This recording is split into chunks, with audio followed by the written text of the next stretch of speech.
What's up mga kanoo? Isang magandang araw. Ngayon nga pala ay magluluto tayo ng adobong pusit. Linisan po natin mabuti ang ating pusit at ipatili sa strainer. Bilang unang proseso, magigisa tayo ng sibuyas, bawang at samahan na din natin ng luya. Kahit konti lang po ang mantika kasi ang pusit po ay nagtutubig ng kanya.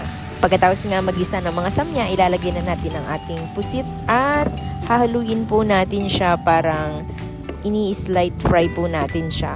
Habang hinahalo ay lumalabas na ang kanyang tubig, kaya parang magkakasabaw siya na kahit hindi natin lagyan ng tubig. Siguraduhin po nating lutong-luto ang pusit bago natin ilagay ang toyo, kasi kapag nauna yung toyo ay medyo makunat-kunat siya at matigas-tigas ang pagkaluto. So ayusin po natin ng pagluto sa kanyang sariling tubig at pwede po natin yung takpan para mas mabilis siyang maluto at manuot. Pag alam na po natin na luto na ang pusit, ay pwede na tayong mag-add ng toyo. Tansyahin po natin yung tamang dami para hindi maalat at hindi din naman matabang. Pampasarap din po dito ang pamintang durog. Lagyan din natin ng kahit kalahating kutsara or isang kutsara, depende na rin sa dami ng gusto ninyo.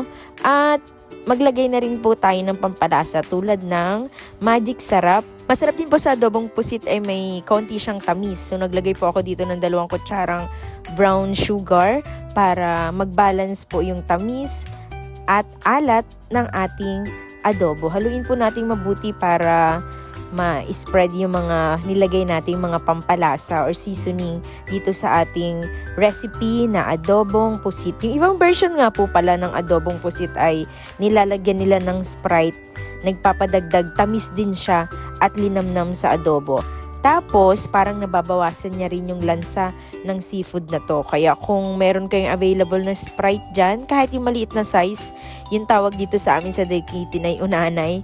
Ayan, lagyan nyo doon kasi magpapasarap din siya. At syempre, wag natin kakalimutan pag luto na or nanunuot na yung toyo sa ating pusit, ay lagyan po natin ng kaunting suka. Suka na magkukompleto sa ating adobo at magpapatagal sa ating ulam. Pwede yan pag may tira po tayo, ilagay lang natin sa ref. Pwede pa siyang ulamin kinabukasan. So, kumukulo na siya at masarap sa adobo talaga yung may kaunting kick. So, nilagyan po natin ng siling pula para may kaunting anghang ating sabaw. Medyo pakatihin lang po natin ng konti para maglangis-langis siya at ito na ang ating finished product. Ready na sa bahaw or sa bagong lutong kanin ang adobong pusit na ito. Maraming salamat sa panonood.